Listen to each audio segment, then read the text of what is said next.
Good morning, Indians. Today I'm going to review this 1996 Royal Enfield Bullet. Let's throw the helmet on and go for a ride.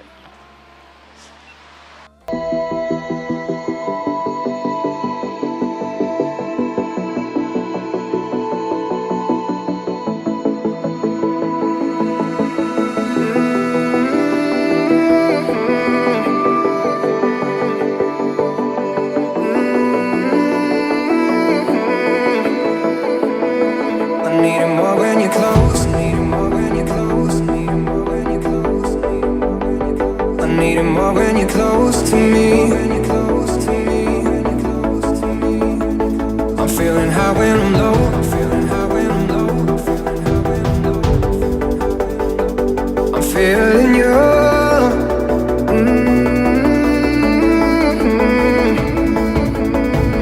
I'm broken when you're not around. I'm smoking words, I'm screaming out.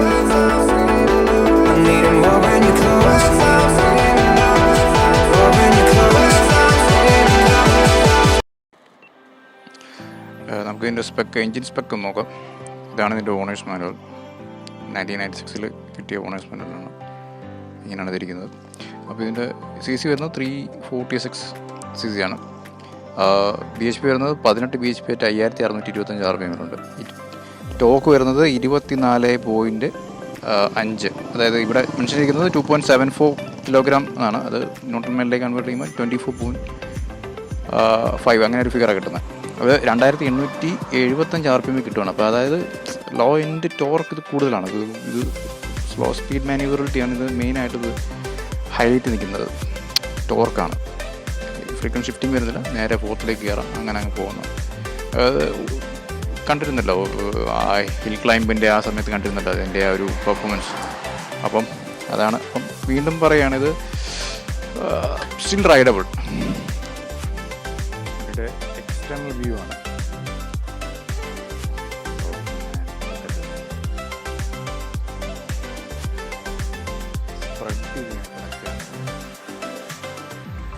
അത്രയ്ക്ക് മാസീവാണ്. അത് അറിയാനുണ്ട്, ഓടിക്കുമ്പോൾ നമുക്ക് ആ balance നമുക്ക് feel ചെയ്യും. അത്രയും wheel base കൂടുതലായതുകൊണ്ട് നമുക്കിതിൻ്റെ റൈഡിങ്ങിന് നമുക്ക് മനസ്സിലാവും അതിൻ്റെ balance.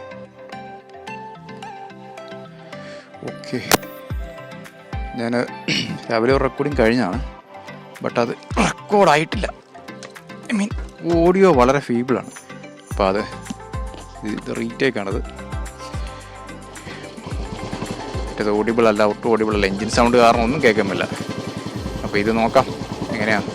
So model royal Enfield സ്റ്റാൻഡേർഡിൻ്റെ മോഡലാണ്, ഏറ്റവും സ്റ്റാൻഡേർഡായ വരുന്നത്.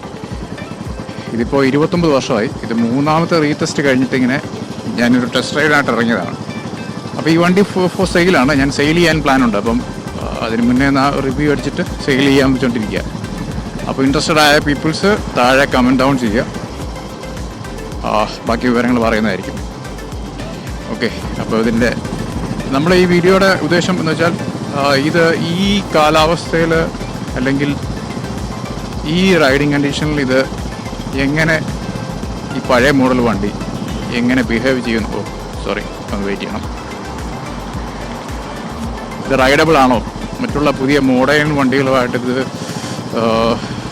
റൈഡബിൾ ആണോ, കീപ്പപ്പ് ചെയ്യുമോ, സ്പീഡ് നമുക്ക് മെയിൻറ്റെയിൻ ചെയ്യാൻ പറ്റുന്നുണ്ടോ, അതൊക്കെയാണ് നമ്മൾ ഇതായിട്ട് മെയിനായിട്ട് നോക്കുന്നത്. ആ റൂട്ടാണ്. ഞാനത് ഒരു വിൻറ്റേജ് ഈ ഒരു വ്യൂവിലൂടെ ഓടിക്കാനാണ് ഞാൻ അങ്ങനെ ആഗ്രഹിച്ചത്. അപ്പോൾ ഈ വണ്ടി ഇതിലെ ഓടിക്കണം എന്നുള്ള പ്ലാനിങ്ങിലാണ് ഞാൻ നേരത്തെ നമ്മൾ പ്ലാൻ ചെയ്തത്. അപ്പോൾ വണ്ടി റീടെസ്റ്റൊക്കെ വർക്ക്ഷോപ്പിലൊക്കെ ആയിരുന്നു. അപ്പോൾ അതുകൊണ്ട് ഇങ്ങനെ പിന്നെ റീടെസ്റ്റ് ചെയ്ത വണ്ടി ഇറക്കാനും പറ്റില്ലല്ലോ. അങ്ങനെ so here I am doing some review. ഒരുപാട് റിവ്യൂ യൂട്യൂബിൽ അവൈലബിൾ ആണ്. ഞാനിത് റിവ്യൂ അല്ല, ഇത് 29 വർഷമായിട്ട് ഇത് ഇപ്പോൾ ഉപയോഗിക്കാൻ പറ്റുമോ എന്നൊരു ക്വസ്റ്റ്യൻ മാർക്കാണ്. അത് യെസോർണോ അതൊന്ന് പ്രൂവ് ചെയ്ത് കാണിക്കാന്നുള്ളതാണ്. അപ്പോൾ ഞാനിപ്പോൾ 4th ഗിയറിലാണ് പോകുന്നത്. വളരെ ഇത് ഇപ്പോൾ 40 ആ റേഞ്ചിൽ ഇത് ഇങ്ങനെ പോവാം. ഇത് ഡൗൺ ഷിഫ്റ്റിൻ്റെ ആവശ്യം അത്രയ്ക്ക് വരുന്നില്ല. ക്വിക്ക് ഡൗൺ ഷിഫ്റ്റിൻ്റെ ആവശ്യം വരുന്നില്ല. എന്താ പറയുക, അതാണ് ഇതിൻ്റെ ഏറ്റവും വലിയ പ്രത്യേകത. പഴയ കാസ്റ്റേൺ എഞ്ചിൻ്റെ ഒക്കെ ഗുണം എന്ന് വെച്ചാൽ അത് തന്നെയാണ്. ഗിയർ ഷിഫ്റ്റിംഗ് വരുന്നില്ല, ഒരു ഡ്രൈവബിലിറ്റി പ്രദാനം ചെയ്യുകയാണ്. ഈ സ്പീഡിൽ ഇങ്ങനെ ഡൗൺ ചെയ്യാതെ വണ്ടി ഓടിക്കാം. അതൊക്കെയാണ് ഇതിൻ്റെ ഒരു റൈഡേഴ്സ് പെർസ്പെക്റ്റീവ് നോക്കുമ്പോൾ ഇതൊരു പ്ലസ് പോയിന്റ് തന്നെയാണ്.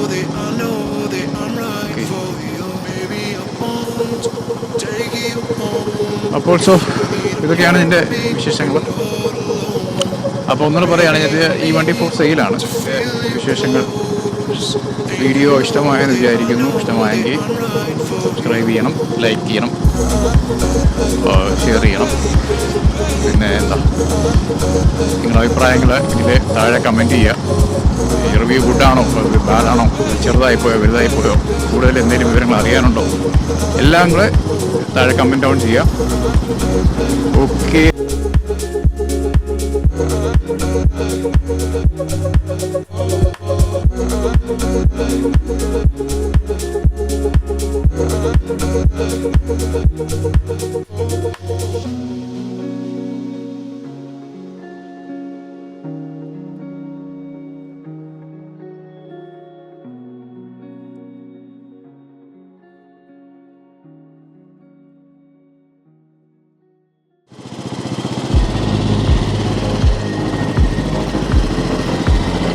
ഒരു ടോർക്ക് നമുക്ക് കിട്ടിത്തുടങ്ങുന്നത് ഒരു എന്താ പറയുക, RPM മീറ്റർ ഇതിലില്ല. ബട്ട് എനിക്ക് തോന്നുന്നു ഒരു 2000 ആ പറഞ്ഞ ആ സ്പെക്ക് തന്നെ ഞാൻ കുറച്ച് പേര് കാണിച്ചിട്ടില്ല മാനുവല്. ആ RPMൽ തന്നെ ഇതിൻ്റെ ടോർക്ക് നമുക്ക് അവൈലബിൾ ആണ്. സോ നമുക്ക് റൈഡബിൾ ആണ്. ബട്ട് ഇത് അത്ര സ്പീഡില്ല. എന്ന് വെച്ചാൽ ഇത് ഒരു ഹെവി സ്പീഡുള്ള വണ്ടിയല്ല. എന്ന് വെച്ചാൽ ഇതിൻ്റെ ടോപ്പ് സ്പീഡ് വന്നിട്ട് ഒരു 100 കിലോമീറ്ററേ ഉള്ളൂ. 100 kmph അത്രേ ഉള്ളൂ എൻ്റെ സ്പീഡ്. ഇതിങ്ങനെ ഇത് പോവാം. പുതിയ വണ്ടിയായി കമ്പയർ ചെയ്യുമ്പോൾ ഇത് ഒന്നുമല്ല, നത്തിങ്. ബട്ട് ഇതൊരു എന്താ പഴയ ഒരു പ്രോവർബ് പോലെ, slow and steady wins race എന്ന് പറയുന്ന പോലെ, ആ ഒരു കൺസെപ്റ്റിൽ അല്ലെങ്കിൽ ആ ഒരു പെർസ്പെക്റ്റീവ് എടുക്കുകയാണെങ്കിൽ this is more than enough. പിന്നെ ഉള്ള ഇഷ്യൂസ് എന്ന് പറഞ്ഞാൽ പഴയ വണ്ടികളിലെ ടാക്സികൾ അങ്ങനെയുള്ള ഇതൊരു റിയൽ എൻതൂസിയാസ്റ്റ് ആണെങ്കിൽ ഡെഫിനറ്റ്ലി ഗോ ഫോർ ദിസ് എന്ന് ഞാൻ പറയുള്ളൂ. കാരണം ഇത് സിമ്പിളാണ്. ഇതിൻ്റെ പരസ്യം തന്നെ എങ്ങനെയായിരുന്നു, പരസ്യമല്ല ഇതിൻ്റെ ബുക്കിൽ എഴുതിയിരിക്കുന്നത് made like A gun goes like A bullet എന്നാണ്. വിച്ച് മീൻസ് ഇത് ഈസിയാണ്. ഇതിൻ്റെ ഓണർക്ക് തന്നെ ഇത് റിപ്പയർ ചെയ്യാൻ പറ്റും. അതാണ് ഉദ്ദേശിക്കുന്നത്. Made like A gun goes like A bullet. അപ്പം അത് ഈസി ആയിട്ട് റിപ്പയറബിൾ ആണ് വണ്ടി. ചെറിയ ചെറിയ അഡ്ജസ്റ്റ്മെൻറ്റ്, ടൈമിംഗ് പോയിന്റ് അങ്ങനെയുള്ള സംഭവങ്ങളൊക്കെ ഉണ്ട്. അപ്പം ഡീറ്റെയിലിംഗ് കിടക്കുന്നില്ല, കാരണം നിങ്ങൾക്ക് അറിയാമായിരിക്കും. ഡീറ്റെയിൽസ് പറഞ്ഞ് ചളവാക്കേണ്ട ആവശ്യമില്ല. അപ്പം ഇതാണ് നമ്മുടെ എയിം, ഇത്രയേ ഉള്ളൂ. ഇത് റൈഡബിൾ ആണോ എന്നുള്ളത് കണ്ടെത്താൻ. അപ്പോൾ ഞാൻ ശരിക്കും പറയും ഇത് റൈഡബിൾ ആണ്. പിന്നെ ഇത് റൈഡിങ് ഗിയറൊക്കെ ഇടുക, ഇട്ടുണ്ട് ഓടിക്കുക. അപ്പം നമുക്ക് അതിൻ്റെ ഈ റൈഡിൻ്റെ ഫാറ്റിക്കൊന്നും നമുക്ക് കിട്ടില്ല, ഈ കാറ്റടിക്കുന്നൊന്നും കിട്ടില്ല. ഇപ്പോൾ ഇത്രയും കിലോമീറ്റർ, ഞാനിപ്പോൾ 80 കിലോമീറ്റർ അടുത്തോളമായി ട്രാവൽ ചെയ്യാൻ തുടങ്ങിയിട്ട്. എനിക്ക് ഒരു വിധത്തിലുള്ള ഇഷ്യൂസും ഇല്ല. ചെറിയൊരു പെയിനുണ്ട്, അത് എടുക്കാതിരുന്നതിൻ്റെ ഒരു പ്രശ്നങ്ങളുണ്ട്. അതുകൊണ്ടാണ് ഇത് യൂസ്ഡ് ആയിക്കഴിഞ്ഞാൽ ദിസ് ഈസ് വേർഡ്സ് കിട്ടുന്നില്ല, സോറി. അതാണ് ഇതിൻ്റെ സ്പെയർ അവൈലബിൾ ആണ്. സ്പെയറിനെ കുറിച്ച് സംസാരിച്ചില്ലെന്ന് തോന്നുന്നു. ഓക്കെ, സ്പെയർ അവൈലബിൾ ആണ്. സ്പെയർ സ്ലൈറ്റ്ലി ഹയർ ആണെന്ന് പറയാൻ പറ്റുള്ളൂ, അല്ല വലിയ അങ്ങേയറ്റത്തെ വിലയൊന്നുമില്ല. പിന്നെ ഇതിൻ്റെ 3 ക്വാളിറ്റി ഉണ്ട്. ഇതിൻ്റെ ഹൈ ക്വാളിറ്റി, അങ്ങനെ രണ്ട് തരമുണ്ടല്ലോ, സെക്കൻഡ് ക്വാളിറ്റി അങ്ങനെയൊക്കെ. അങ്ങനെ ക്വാളിറ്റി പരമായിട്ട് മേടിക്കാം. കാശില്ലെങ്കിൽ അങ്ങനെ അഡ്ജസ്റ്റ് ചെയ്യാം. ഒറിജിനൽ പാർട്സും കിട്ടും. ഡിലേ ഉണ്ടോ എന്നെനിക്കറിയില്ല, പക്ഷെ സാധനങ്ങളെല്ലാം അവൈലബിൾ ആണ്. എക്സ്ട്രീംലി റിലയബിൾ ആണ്. അല്ല പിന്നെ ഇത്ര നാൾ നിൽക്കില്ലല്ലേ ഈ വണ്ടി. ഇത് ഫ്യൂൽ ഇഞ്ചക്ഷൻ ഒന്നുമല്ല, ഇത് പ്യൂർ കാർബറേറ്റർ ആണ്. അതുകൊണ്ടാണ് ഈ വണ്ടി ലാസ്റ്റ് ചെയ്യുന്നത്.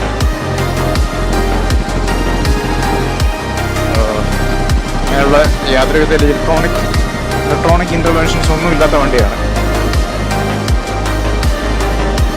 അപ്പോൾ ഇതൊക്കെയാണ് എൻ്റെ വിശേഷങ്ങൾ. ഓക്കെ. അപ്പോൾ ചെറിയൊരു ഓഫ് ടോപ്പ് കൂടെ പറഞ്ഞേക്കാം. നമ്മുടെ മൂഡ് എത്ര ലോ ആണെങ്കിലും ഒരു മോട്ടോർ സൈക്കിൾ ഉണ്ടെങ്കിൽ നമുക്കത് എലിവേറ്റ് ചെയ്യാൻ പറ്റും. കാരണം നമ്മുടെ പ്രശ്നം എന്ത് തന്നെ ആയിക്കോട്ടെ, പല പ്രശ്നങ്ങളുണ്ടാവും മനുഷ്യനിലെ. അപ്പോൾ നമുക്ക് ഈ മോട്ടോർ സൈക്കിൾ കൊണ്ട് കിട്ടുന്ന ആ ഒരു റിലീഫ് തെറാപ്പി എന്ന് പറഞ്ഞാൽ അതൊരു യോഗ മെഡിറ്റേഷൻ ചെയ്യുന്ന പോലെ തന്നെയാണ്. അപ്പം നിങ്ങളെല്ലാവരും ചെയ്യേണ്ടത്, നിങ്ങൾക്കൊരു വണ്ടി ഉണ്ടെങ്കിൽ ചുമ്മാ റൈഡ് ഇറങ്ങുക. എന്തെങ്കിലും ഇഷ്യൂസ് ഉണ്ടെങ്കിൽ നിങ്ങൾ ബൈക്കുമായിട്ട് ഇറങ്ങുക. പക്ഷേ ആ ചിന്തകളൊക്കെ വീട്ടിൽ വെച്ചിട്ട് വേണം ഇറങ്ങാൻ. റോഡിൽ ഇറങ്ങുമ്പോൾ നമ്മൾ റോഡിൻ്റെ മര്യാദകൾ പാലിക്കണം. അതല്ല, ഒരു റിലീഫ്, മെൻ്റൽ റിലീഫ് നമുക്ക് തീർച്ചയായും കിട്ടുന്നതായിരിക്കും. നമ്മൾ ബൗൺസ് ബാക്ക് ചെയ്യും, ഉറപ്പായിട്ട് ബൗൺസ് ബാക്ക് ചെയ്യും. അത് ഒരു ടെസ്റ്റിമോണി തന്നെയാണ്. അപ്പം വണ്ടിയുള്ളവർ ബൈക്കുമായിട്ട് ഇറങ്ങി ഒന്ന് റിലീഫ് ആസ്വദിക്കുക. ഇല്ലാത്തവർ അവരെ കൊണ്ട് ആകാവുന്ന രീതിയിൽ ഒരു മോട്ടോർ സൈക്കിൾ മേടിച്ച് ടെൻഷൻ റിലീഫ് ആക്കാൻ നോക്കുക. അല്ലാതെ ഈ സൂയിസൈഡ് അല്ലെങ്കിൽ ചാകുക, അതൊന്നും ഒരു പരിഹാരമല്ലാതെ നമ്മൾ എത്രയോ ഓപ്ഷൻസ് ഉണ്ട് നമുക്ക്, അത് മനസ്സിലാക്കുക. അപ്പോൾ അത്രയും ഒരു മോട്ടിവേഷൻ സോർട്ട് ഓഫ് പറഞ്ഞുകൊണ്ട് ഞാനിതിലേക്ക് ഓഫ് ടോപ്പിക്കാണ്. ബട്ട് എനിക്ക് തോന്നി ഇങ്ങനെ പറയണം തോന്നി. ഓക്കെ, ചിലപ്പോൾ ആർക്കെങ്കിലും ഉപകാരപ്പെട്ടാലോ. Okay, thank you for watching. Hope you like the video. If you like it, then press the like button and subscribe. Thank you.